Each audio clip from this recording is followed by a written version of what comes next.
Bonjour à toutes et à tous, je suis très content de vous retrouver pour une nouvelle vidéo portant sur une pathologie qui peut conduire les jeunes en bonne santé directement en réanimation sur une simple carie. C'est fréquent, une personne, à peu près 1 sur 1000 habitants par an. Majoritairement, on va voir l'étiologie, mais ce sera l'étiologie dentaire, avec une mortalité selon les registres et l'atteinte qui varie entre 6 et 30%. C'est une grande fourchette. La maladie en question, c'est la cellulite cervico-faciale. Je vous propose donc un plan à suivre qui va être simplement donc la physiopathe, la clinique, les complications, les examens, les différentiels, la prise en charge et enfin les facteurs pronostiques. Alors la maladie commence par une porte d'entrée et pour les cellulites cervico-faciales, le plus souvent, je dis bien le plus souvent, mais pas toujours, c'est une infection dentaire, qu'elle soit visible ou négligée, ou même encore non visible sur une dent de sagesse qui est incluse, ou même encore après un geste dentaire. Donc on appelle ça cellulite parce qu'en fait elle se développe au niveau des espaces cellulo-graisseux qui remplissent la loge autour du massif facial, donc autour de la mandibule et du maxillaire. Et donc ces cellulites, ce sont des infections profondes qui ont pour origine un abcès ostéo-sous-périosté qui va diffuser secondairement au niveau des cellules, des tissus cellulo-graisseux de la face, mais aussi des tissus profonds, musculaires et des voies aériennes supérieures, entre autres. En fait, le point important, hein, comme je le disais, c'est qu'elles peuvent avoir comme origine une origine dentaire, mais pas que exclusivement, hein, et des fois la dent n'est pas toujours visible. Donc on retient souvent la notion de dent infectée, de carie, mais ce n'est pas toujours le cas. Et donc cette infection locale va se diffuser, ce qui va expliquer les complications, un type de thrombose possible, le risque septique et des compressions des voies aériennes supérieures, et on va voir les autres complications en détail. Une autre notion importante, c'est le fait que ces infections surviennent le plus souvent chez des patients qui sont en bonne santé. Donc ça, c'est important à retenir. L'autre point important, c'est que de l'autre côté, inversement, s'il y a une notion de déficit immunitaire, à ce moment-là, ça va favoriser l'apparition de cellulites graves, qui sont dites gangréneuses. Et en fait, ce sont des fascites nécrosantes qui sont extrêmement graves, hein. Le pronostic est souvent, alors souvent fatal, en tout cas il est redoutable sur le plan fonctionnel par ailleurs, mais heureusement c'est rare. Et cette notion de déficit immunitaire, à quoi ça sert? En fait ça doit nous pousser à aller vers des prélèvements réalisés sous anesthésie, mais on va encore une fois le revoir par la suite. Donc voilà à quoi ça ressemble, hein, quand il y a une attente assez compliquée. Pour la clinique, il y a différentes présentations, on va voir à quoi ça correspond tout ça. L'évolution se fait en 3 stades.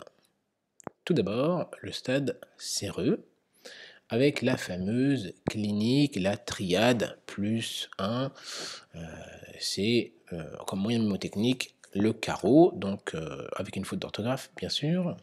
Pour la chaleur, le C, algique, rougeur, œdème, ça vous vous en rappellerez. Et cliniquement, on voit juste, effectivement ce petit bombement au niveau de la bouche, qui est assez douloureux. Donc il peut y avoir un léger trismus, mais il n'y a pas de collection. On va voir, justement la différence, avec le stade suivant, et en l'absence de traitement, ça évolue bien souvent toujours vers le stade collecté ou directement vers le stade gangréneux. Donc justement après 3 4 jours d'évolution, sans traitement, on arrive au stade collecté ou dit suppuré.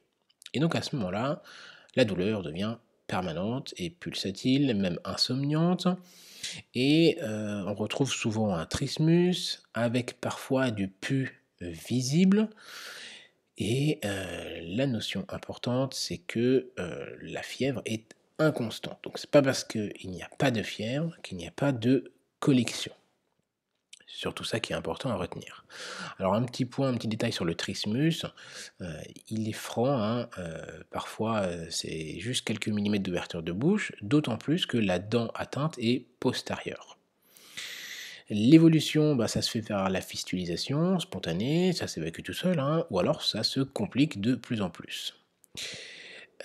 Cliniquement, bah, on peut voir quelque chose à peu près comme ça et le moyen de faire la différence entre le séreux et le collecté, parfois c'est très difficile. Eh bien, il faut palper au niveau de la bouche, il faut essayer de sentir une fluctuation,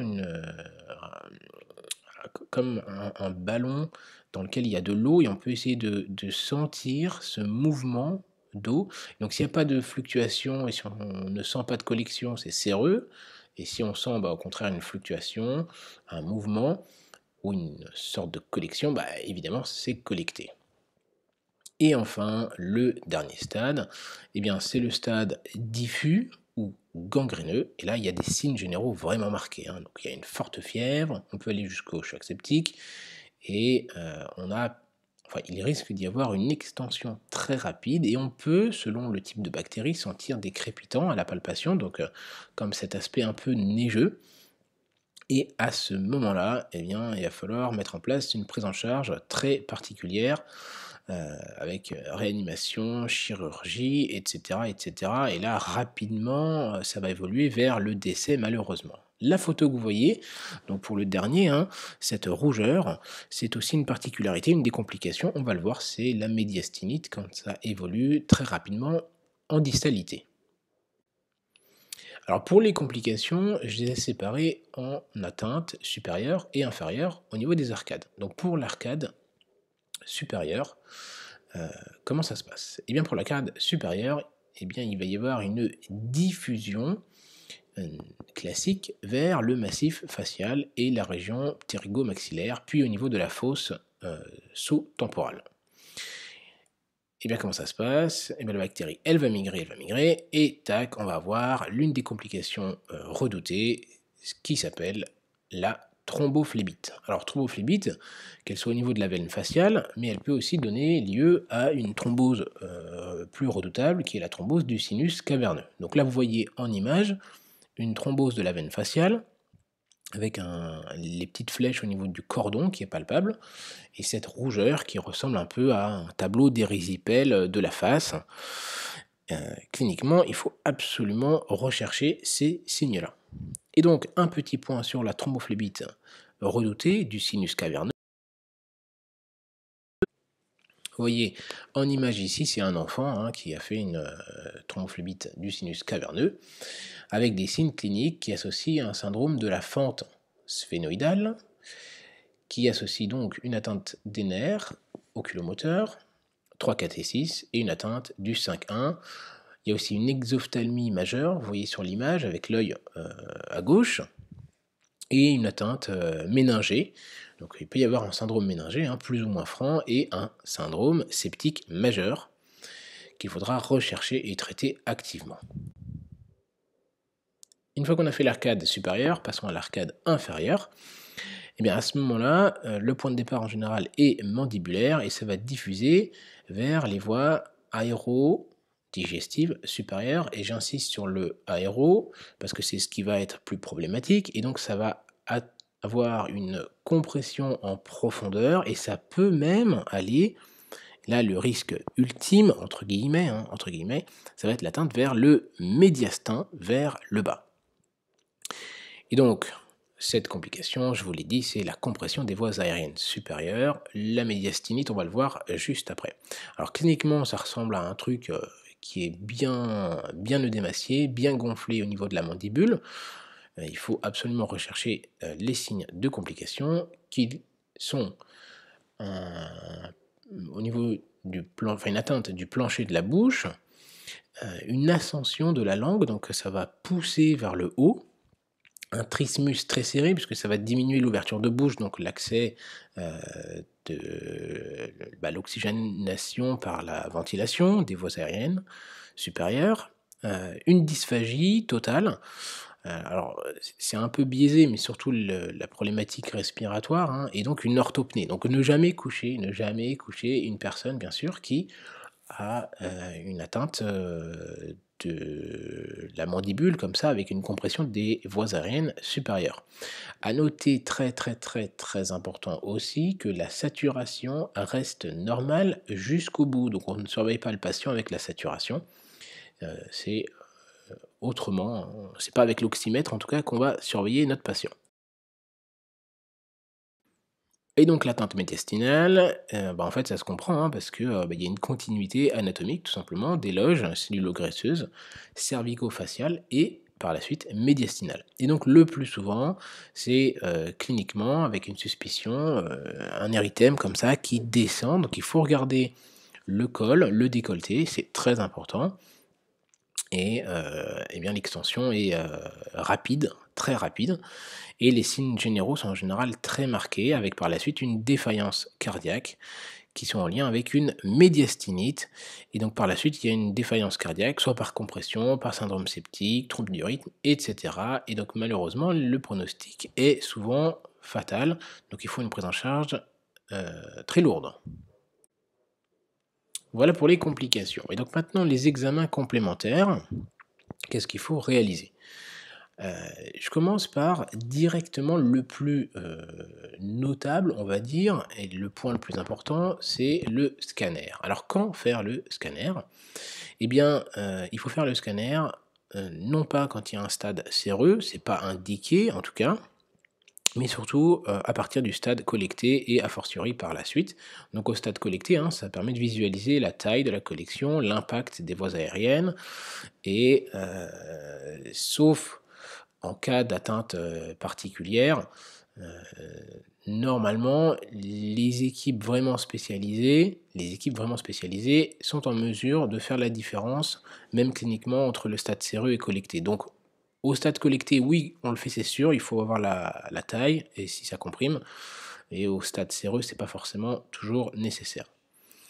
Au stade gangréneux, il faut le faire alors, plus ou moins avant le bloc si c'est possible, hein, selon la tolérance clinique, et on descend jusqu'en thoracique s'il y a vraiment un érythème au niveau du cou, à la recherche justement de coulées infectieuses, hein, médiastinales.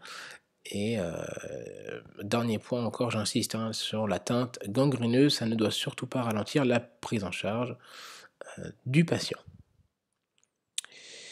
Donc, pour la suite, eh bien, qu'est-ce qu'il faut savoir? L'imagerie dentaire doit être faite par la suite pour trouver la dent causale, sans urgence immédiate bien sûr. Le bilan biologique à la recherche d'un syndrome inflammatoire, d'un bilan préopératoire au cas où une indication soit retenue et des hémocultures au stade gangréneux. Je ne précise pas bien sûr le DFG avant d'injecter le scanner, etc. Heu, mais par contre, un petit point sur la notion de prélèvement. Donc, le chirurgien qui va effectuer le prélèvement lors de la mise à plat de l'atteinte collectée, eh bien, on n'en fait pas. On n'en fait pas, sauf s'il y a une cellulite qui est gangréneuse ou le pus qui est brunâtre, donc la couleur brunâtre, là on fait le prélèvement et on l'envoie, on l'analyse. S'il y a des drainages itératifs, si ça se répète, et un terrain à risque, au début je vous en ai parlé, hein, en cas d'immunodépression, cancer, etc. Là, on fait une analyse du prélèvement. Pour les différentiels avant la prise en charge, on va voir surtout le différentiel le plus complexe. Donc on peut avoir un tableau compatible avec un furoncle de la face, mais on voit vraiment cette éruption cutanée qui va nous orienter plutôt vers le furoncle. Un cancer ORL avec un aspect un peu, particulier, plutôt chez le patient fumeur. Un aspect de parotidite, alors unilatéral, si c'est plutôt bactérien, ça peut être un peu plus délicat, mais on voit vraiment que c'est la loge parotidienne qui est atteinte. Une dacryocystite, là, ça peut être, un peu trompeur s'il y a une, cellulite de la face avec une thrombophlébite, de la veine faciale. Ça peut être plus compliqué, mais souvent on s'en sort, hein. Et le plus difficile, ça va être le phlegmon amygdalien. Pourquoi? Eh bien, en fait, il y a 2 signes qu'il va falloir rechercher, qui sont plutôt évocateurs du phlegmon amygdalien. Ça va être la déviation de la luette, du côté contralatéral, et l'autre, ça va être le bombement vers l'avant du pilier antérieur. En fait, ils ressemblent beaucoup, hein, avec la cellulite cervico-faciale parce que, parfois, il y a quand même un trismus dans les 2. Ils ont du mal à déglutir Et souvent, la plainte initiale est vraiment la même entre ces 2 pathologies. À noter que dans le phlegmo amygdalien, il n'y a pas de porte d'entrée dentaire. Donc, même si, encore une fois, j'insiste toujours, c'est pas parce qu'il n'y a pas de porte d'entrée dentaire dans la cellulite cervico-faciale que ce n'en est pas une. Voilà, donc en gros, le phlegmo amygdalien, c'est vraiment le différentiel qui est peut-être le plus compliqué à effectuer. Pour la prise en charge maintenant. Au stade séreux, eh bien, antalgie, bien sûr, antibiothérapie. On va voir quelle antibiothérapie mettre en place. Alimentation froide, lisse, oui, si ça devient compliqué de mâcher, effectivement, et le traitement de la dent avec bain de bouche et l'udril, ça marche très bien. En général, il y a toujours un retour à domicile qui est possible, hein, même au stade collecté, ça peut se discuter encore, on va le voir, mais la prise en charge, globalement, c'est ça. Maintenant, au stade collecté ou suppuré, globalement, c'est la même prise en charge, sauf qu'évidemment, là, on va mettre à plat la collection. Donc, avis chirurgical, et si jamais il y a une thrombose, à ce moment-là, on met une anticoagulation si c'est nécessaire. J'en reparlerai un tout petit peu après, comme l'antibiothérapie. Et enfin, au stade diffus ou gangréneux, et bien là, ça va être la prise en charge euh, rapide, efficace, avec l'antalgie toujours, l'antibiothérapie, la chirurgie en urgence, et bien souvent il va y avoir une hospitalisation en réanimation avec trachéotomie, des prélèvements, etc. Donc vous voyez que d'un coup, ça peut vraiment se compliquer très vite et très très fort. Et donc là, prise en charge du choc septique, remplissage, etc., etc. Bien sûr, arrêt des anti-inflammatoires, parce qu'on va le voir, j'en ai pas parlé, mais ce sont des facteurs pronostiques. Pour la prise en charge, petite parenthèse sur l'antibiothérapie et les molécules à utiliser, on utilise de l'amoxicilline 1 g x 3, métronidazole associé, 500 mg x 3. Certains utilisent de l'augmentin, ça marche. On peut majorer la posologie de l'amoxicilline au besoin, et donc on peut avoir des prescriptions avec amoxicilline à 1 g x 3, 1 g x 6 parfois, enfin jusqu'à 1 g x 6. Et des fois, on peut même associer augmentin et amoxicilline, donc il peut y avoir des ordonnances un peu particulières, hein, mais c'est pas une erreur, c'est juste pour ne pas surdoser l'acide clavulanique. Bref, fermons la parenthèse. Si allergie à l'amoxicilline, on peut utiliser de la clindamycine, 600 mg x 3 avec métronidazole, 500 mg x 3 toujours. Et en cas de choc septique, plutôt pour les staphes, etc., on va devoir les couvrir avec de la vancomycine, par exemple. Je ne m'y attarde pas. Et enfin, pour l'anticoagulation, préventive ou curative, eh bien ça dépend. Préventive, s'il y a un œdème jugal au niveau de la paupière inférieure, à ce moment-là, on va être plutôt dans le préventif, et curatif s'il y a vraiment une thrombose effectivement diagnostiquée. Enfin, les facteurs pronostiques, je les mets à la fin puisque ça ne va pas guider forcément notre prise en charge. Mais la prise d'anti-inflammatoires, ça masque la douleur, donc ça risque de faciliter la progression de l'inflammation. S'il y a un trismus serré, je vous l'ai déjà dit, et à rechercher surtout la compression des voies aériennes supérieures. Et enfin, l'œdème du plancher, parce que toujours compression des voies aériennes supérieures. Le point clé, les cellulites peuvent être en tout cas graves. C'est un diagnostic grave même chez le sujet jeune. La fièvre est inconstante, très important, hein, sauf au stade gangréneux. À ce moment-là, c'est sûr que, vu le choc septique, il va y avoir de la fièvre. L'examen de la cavité buccale peut être tout à fait normal malgré l'étiologie dentaire, si c'est une dent incluse. Il faut y penser. La prise d'AINS, c'est un facteur pronostic qui est mauvais. La gravité de l'atteinte mandibulaire, donc en bas, ça va être le trismus, l'œdème du plancher, la compression des voies aériennes supérieures, et la médiastinite, donc on regarde le décolleté, n'oubliez pas, et la gravité maxillaire, ça va être la thrombose faciale et l'atteinte du sinus caverneux. Et dernier mot, surtout, la désaturation survient très tard s'il y a une compression des voies aériennes supérieures. Et voilà, on arrive à la fin de la vidéo. J'espère qu'elle vous a plu. Si c'était le cas, ne manquez pas de vous abonner, de cliquer sur la cloche des notifications et de mettre un pouce bleu. Ça permet d'encourager le travail qui est fait. Quant à moi, il ne me reste plus qu'à vous dire de prendre soin de vous et de vos patients, bien sûr.